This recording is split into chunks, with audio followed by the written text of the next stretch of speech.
En el episodio de hoy tendremos un tema muy interesante, que es el tema de qué laboratorios debemos medir todos los años para saber cómo está funcionando específicamente nuestro metabolismo.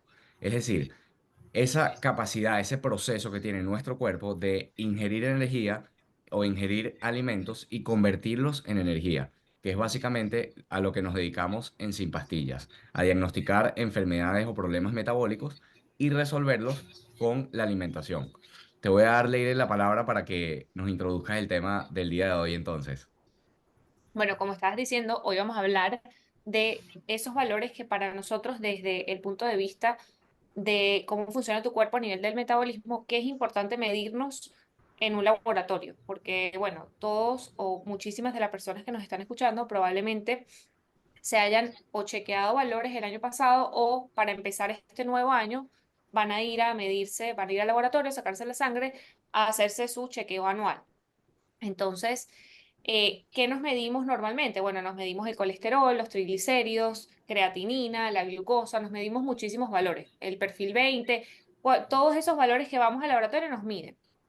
Bueno, el problema con medir esos valores es que no funciona verlos de manera aislada. Es decir, nos medimos una cantidad de valores y lo importante, y eso lo vamos a ir desarrollando a lo largo de este episodio, es poderlos analizar en conjunto y no decir que, por ejemplo, por tener el azúcar alto, una persona es diabética sin entender realmente cuál es el problema.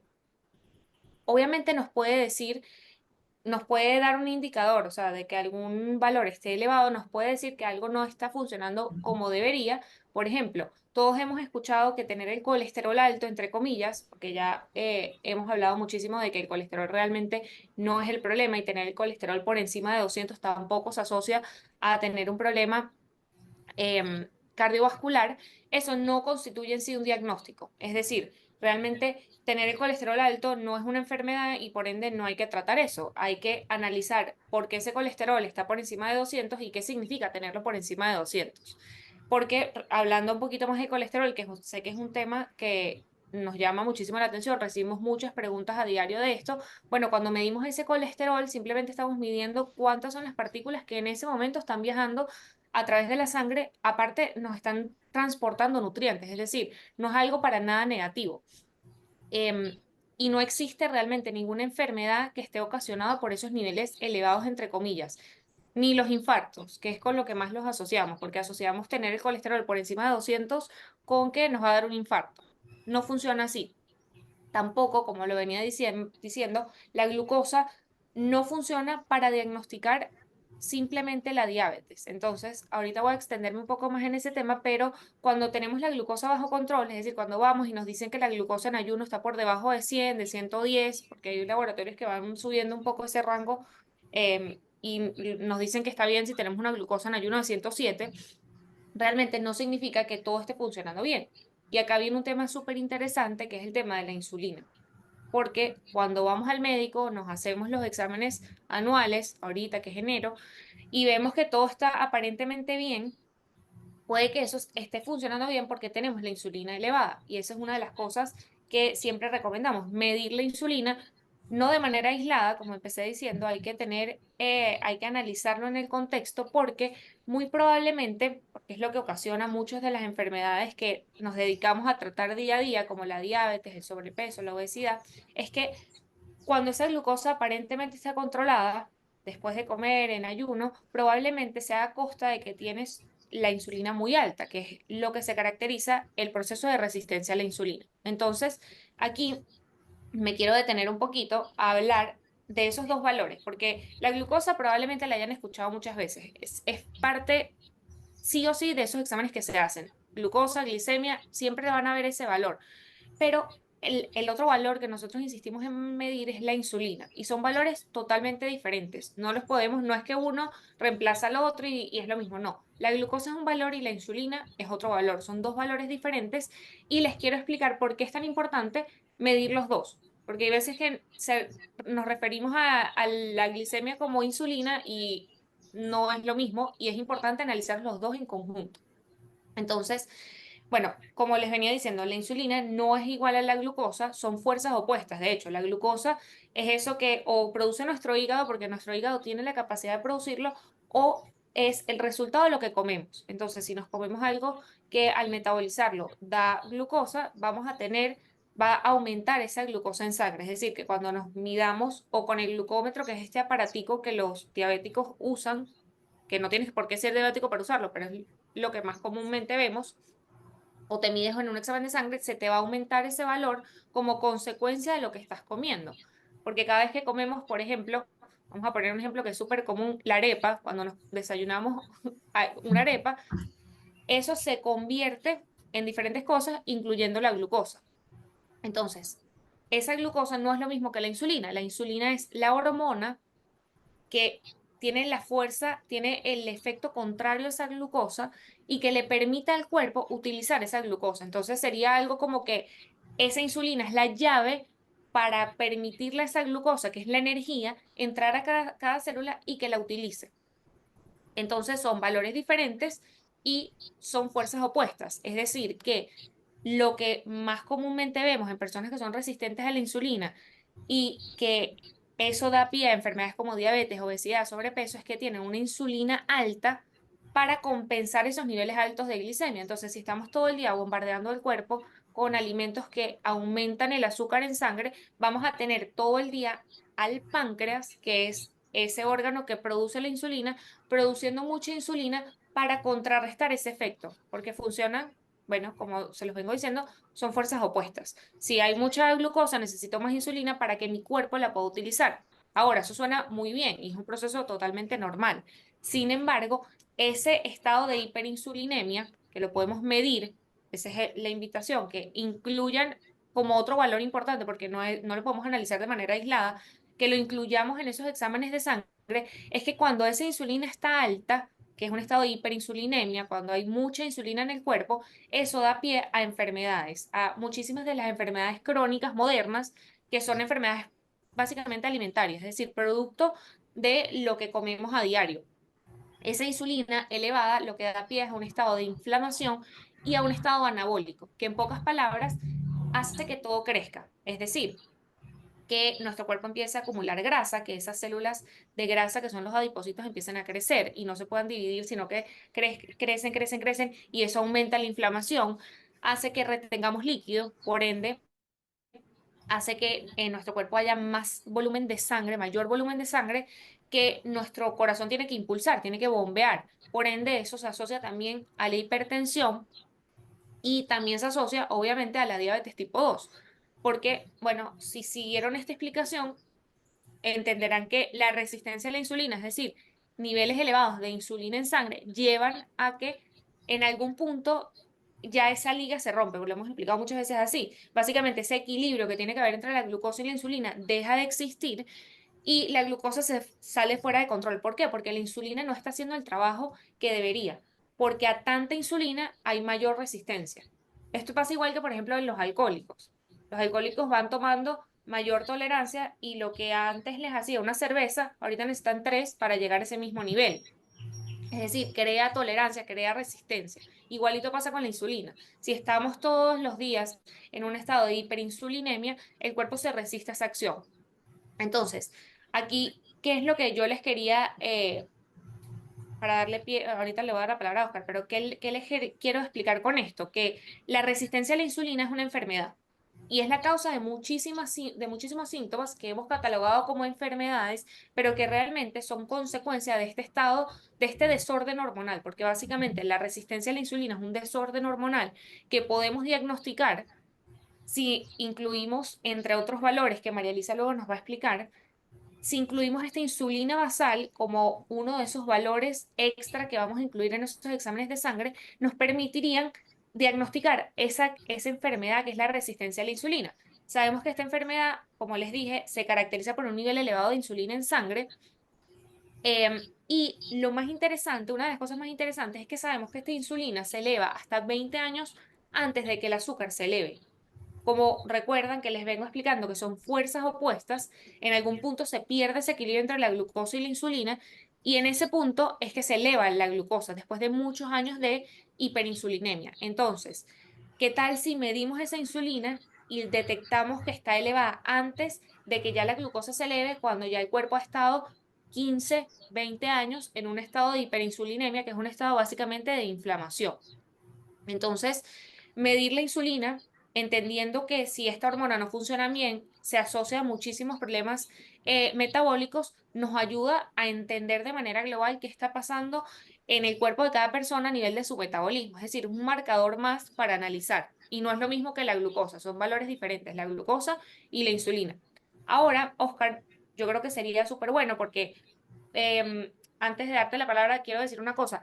Es muy poco común que les manden a medir la insulina. Ustedes pueden chequear sus exámenes. Es poco probable que les hayan mandado a medir esa insulina. Entonces, bueno, ya lo tienen como tarea para este año, para el año que viene, cuando ustedes quieran medir esa insulina, pero Oscar ahora les va a explicar algunos puntos para saber si tenemos cierto riesgo de tener o no esa resistencia a la insulina. Cuéntanos, Oscar, un poquito de esto, que es súper interesante porque cada quien lo puede ir escuchando y viendo si se siente reflejado o no en lo que Oscar les va a contar. Gracias, Leire. Ahí va. Gracias, Leire. Fíjense que una de las cosas que estabas comentando, súper interesante, y es que este problema de insulina es a veces, muchas veces silencioso, porque ni siquiera lo medimos, ni siquiera estamos midiendo en cuánto tenemos la insulina. Entonces, una manera excelente, si no has ido a medirla y quieres saber si eres propenso o ya tienes un estado de hiperinsulinemia, puedes hacer un test de 8 preguntas que próximamente lo vamos a estar sacando para que lo puedas hacer desde tu teléfono, pero en este momento se los vamos a decir para que ustedes hagan reflexión, introspección y sepan cada uno si puede tener este problema. Primero, si tienes grasa abdominal visible. Si tienes grasa abdominal visible, tienes un problema de insulina. No es normal tener pancita, no es normal. Ningún ser humano nació para tener pancita. Segundo, si retienes líquido fácilmente. Tercero, si tienes manchas oscuras o verrugas en las axilas o en el cuello principalmente. Si tienes ovario poliquístico en el caso de las mujeres o disfunción eréctil en el caso de los hombres. Si tienes historia de enfermedad cardíaca o si has tenido un evento cardiovascular. Si tienes los triglicéridos por encima de 100, no de 150, por encima de 100. Si tienes la tensión arterial superior a 120/80 y si tomas medicamentos para el azúcar en sangre. Si tienes alguno de esos problemas, solamente uno, ya tienes resistencia a la insulina. Ahora, cuando vemos los estudios, hace sentido que, por ejemplo, acá en Estados Unidos, hace 5 años o 4 años, se hizo un estudio donde se determinó que 8 de cada 10 adultos en Estados Unidos son resistentes a la insulina. ¿Y cómo no van a hacerlo? ¿Cómo no van a hacerlo? Si lo que estamos comiendo todos los días nos convierte directo en personas resistentes a la insulina. Entonces, esas son las 8 preguntas. Puedes hacerlas si las anotaste, hacer introspección y saber si tienes un problema de insulina ya en tu casa sin ir a un laboratorio. Ahora, la forma de corroborarlo es, por supuesto, ir al laboratorio para tener un valor objetivo y no subjetivo como estas preguntas, para saber si efectivamente tienes un problema de insulina elevada, que es un problema escondido y no quiero dejar de hacer énfasis en esto porque es sumamente importante. Probablemente no sabes en este momento si tienes un problema de insulina porque nunca te la han medido y no te la miden porque sencillamente no hay una medicación para ella. Nadie puede medicar a un paciente para bajar su insulina. Por lo tanto, como no existe una droga, no diagnosticamos el problema en un consultorio médico ni en un laboratorio. Y además, si lo vas a ver, los rangos están completamente distorsionados porque el laboratorio dice, muchos laboratorios dicen que el rango normal es entre 2 y 25, entre 2 y 30, cuando se sabe por estudios científicos de altísimo valor que cuando una persona ya tiene más de 5 microgramos de insulina en la sangre, es resistente a la insulina. Entonces, esas son las 8 preguntas y te voy a dar la palabra, Mari. Primero me gustaría que te presentes, Mari, para que sepan por qué estás acá con nosotros y luego que hagas tu exposición o explicación sobre el tema de los distintos laboratorios. Hola, ¿qué tal? Soy María Elisa, soy médico de Ecuador. Yo hice el programa en Sin Pastillas. Yo hice una diabetes estacional. A raíz de eso empecé con un sobrepeso que no podía controlar y fui al endocrinólogo y me dijo que tenía resistencia a la insulina. Estaba como prediabética, ¿no? No podía controlar mis glucosas en ayunas. Eh, a pesar de la medicina y a pesar de ser una persona joven, estaba con varias dosis de metformina, de hacer ejercicio y de tener un control en dieta, pero no podía controlar mis números y sobre todo lo que más me molestaba era los efectos secundarios de la metformina en mi cuerpo. Así fue como acudí a Oscar y Leire en Sin Pastillas y bueno, básicamente ese es el resumen de cómo llegué hasta acá. Ahora estoy trabajando con ellos y justamente en esto de los laboratorios se me hace súper interesante porque yo lo vivo en el día a día con mis pacientes y también lo viví como paciente yo. Acá las guías en Ecuador te diagnostican diabetes con una glucosa de ayuno mayor a 126.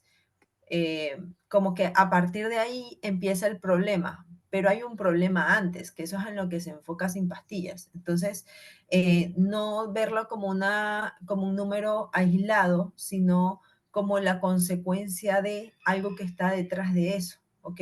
Entonces, sí se me hace súper injusto que nada más con ese número de glucosa o con la hemoglobina glicosilada, que es otro valor que también nos da un resumen de los últimos 3 meses de la glucosa.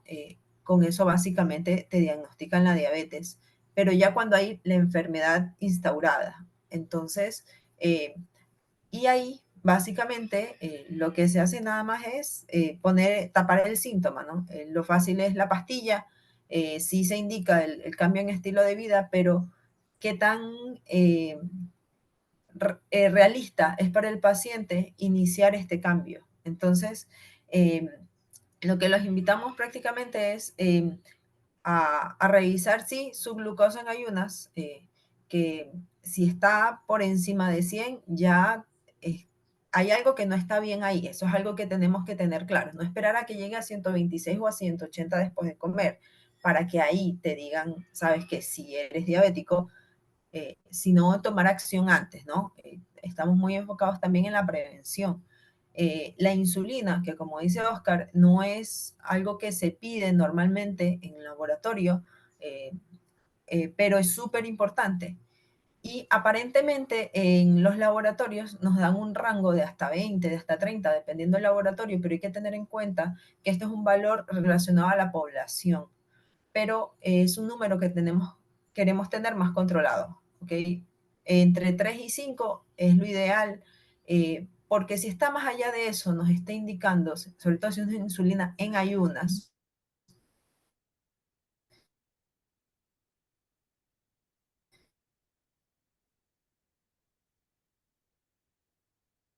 mayor a 5 tenemos un problema.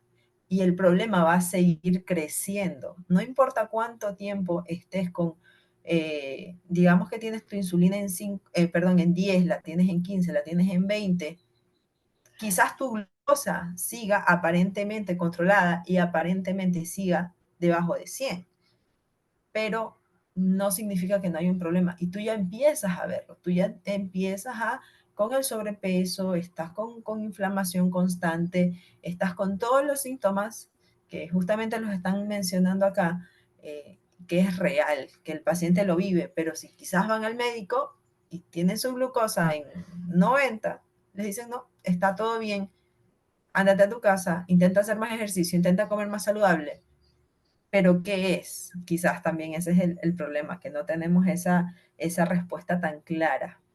Eh, Algo que hay que tener muy en cuenta, los triglicéridos es un valor de laboratorio súper importante para nosotros y que quizás lo enfocan mucho hacia el colesterol, los valores del colesterol, en cuánto está tu colesterol, el bueno, el malo, pero no vemos la real importancia, el foco que hay que ponerle a los triglicéridos.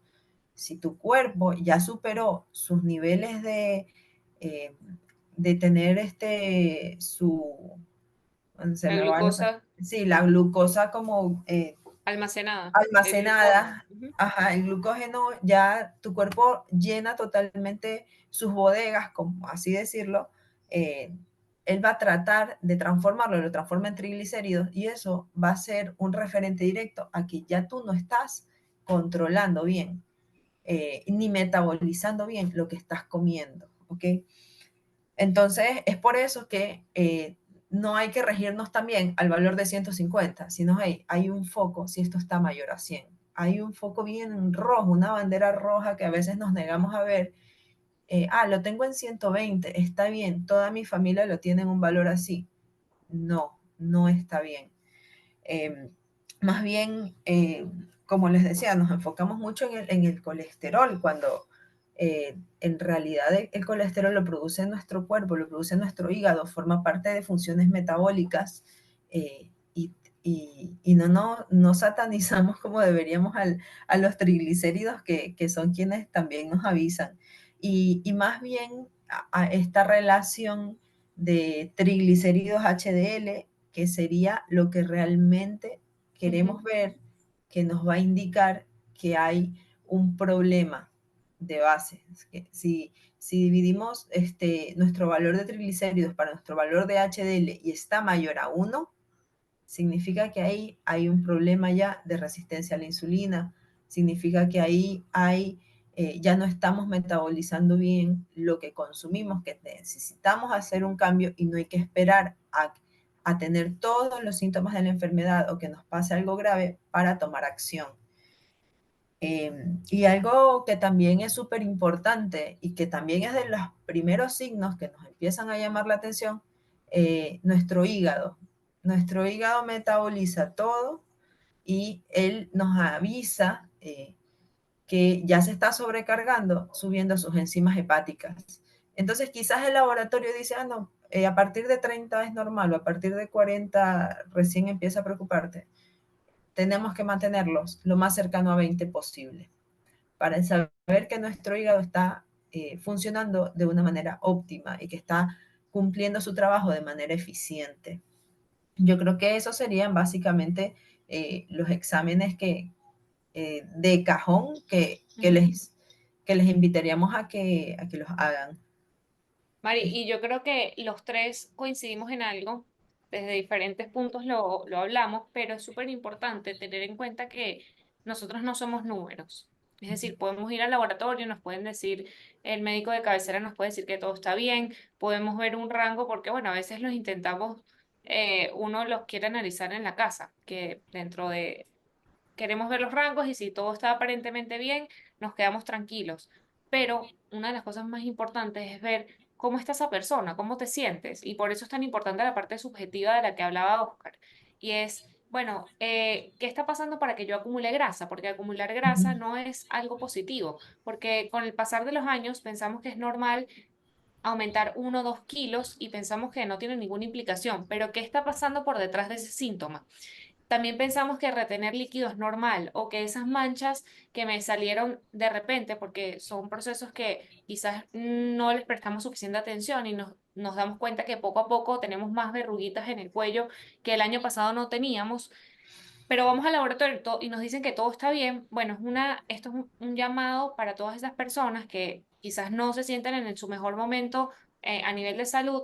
Bueno, que hay otro camino, no necesariamente tiene que ser en base a tus laboratorios de que estén en rango perfecto, sino que hay algo por detrás, hay algo que no estás midiendo o hay algo que no estás analizando en el rango correcto que te está haciendo en este momento no sentirte bien, porque nadie quiere tener más grasa de lo que te gustaría, nadie quiere depender de pastillas para tener la tensión en menos de 120/80 o alrededor de ese valor.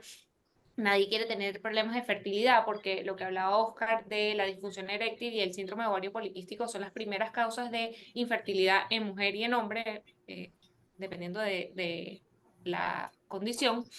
Entonces, todos esos síntomas nos llevan a preguntar qué está pasando a nivel hormonal y realmente esos son simplemente síntomas, igual que la diabetes tipo 2. Entonces, María Elisa hablaba muy bien del diagnóstico de, ok, es que esperaron a que se me subiera la glucosa para mandarme metformina para esconder ese azúcar, porque la metformina realmente no está haciendo que tu cuerpo elimine el azúcar, simplemente lo está pasando de un lugar donde lo puedes medir a uno donde no lo puedes medir y por ende, probablemente Mari, y si no corrígeme, cuando te la tomabas te bajaba el azúcar, te la dejabas de tomar porque te daban síntomas intestinales, entonces volvía a subir, o sea, no estás corrigiendo la causa, estás corrigiendo el síntoma y realmente muchísimas de estas enfermedades que hemos venido hablando, de infertilidad, de hipertensión, de sobrepeso, de obesidad, de diabetes tipo 2, son simplemente síntomas que están escondiendo la verdadera causa, que es, entre otras cosas, esta resistencia a la insulina que podemos diagnosticar.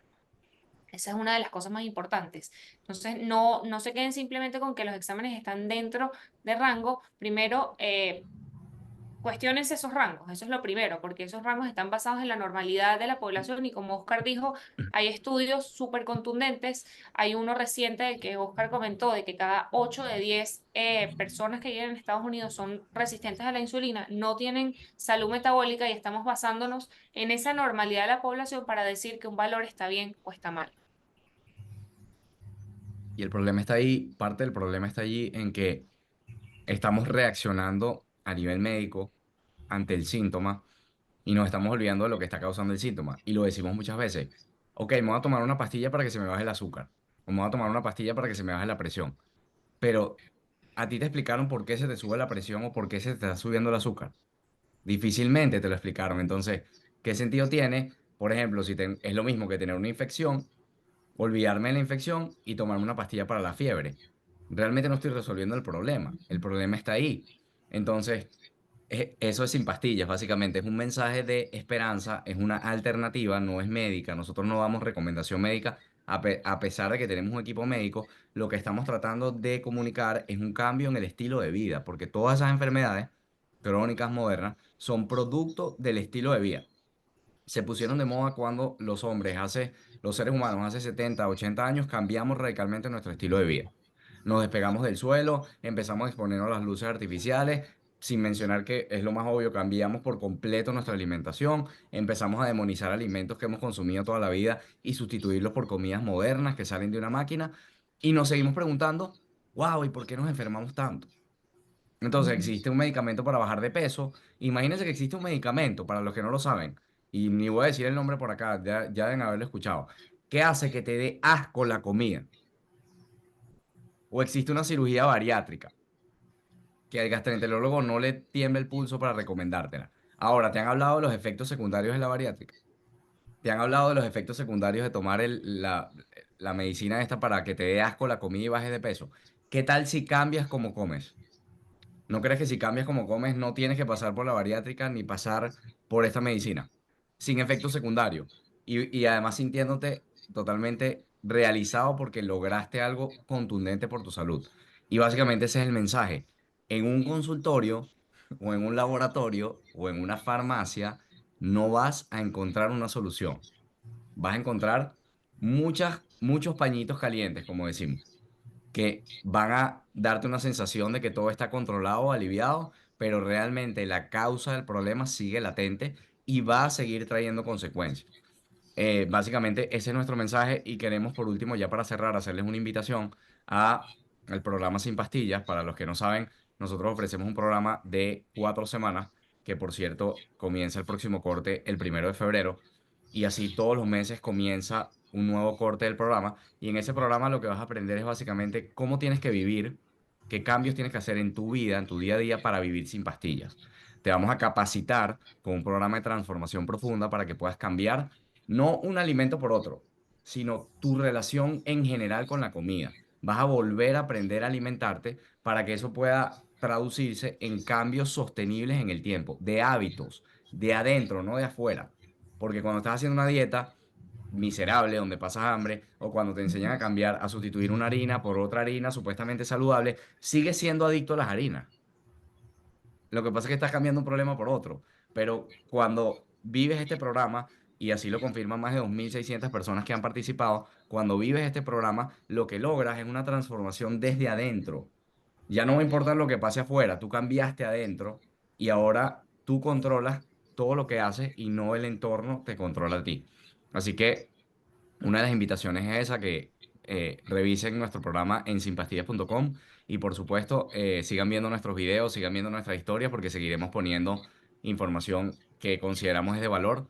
Ojalá los esté ayudando a encontrar una luz en medio de tanta información y desinformación que existe, que Sin Pastillas sea una luz para ustedes y que les dé, eh, sí, digamos, esa guía hacia, yo lo que quiero es sentirme mejor. Yo no quiero estar dependiendo de una pastilla, de un tratamiento. Yo lo que quiero es de cortar el problema de raíz para vivir bien el resto de mi vida.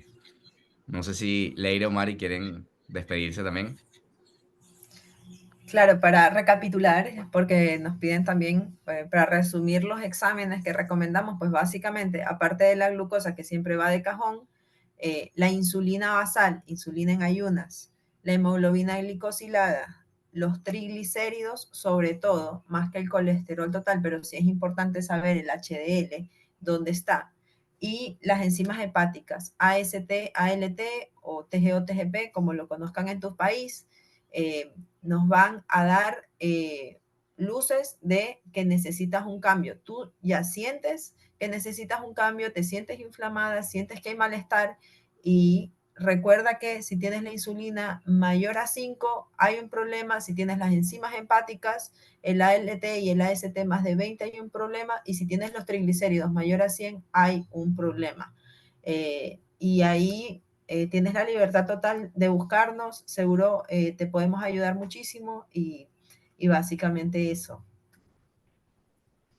Leire, Nada, yo para concluir lo que les quiero transmitir, que ya le hemos venido hablando, que el problema muchas veces lo estamos enfocando desde donde no es. Y entonces si no enfocamos el problema, no buscamos realmente cuál es la causa de ese problema, como Oscar decía, si nos enfocamos en que en la fiebre, que la fiebre es consecuencia de una infección en muchísimos de los casos, no vamos a atacar el problema. Nos podemos tomar ese acetaminofén, nos podemos tomar el ibuprofeno, podemos bajar la fiebre como sea, pero si la infección sigue, de nada sirve. Entonces, ese es nuestro mensaje.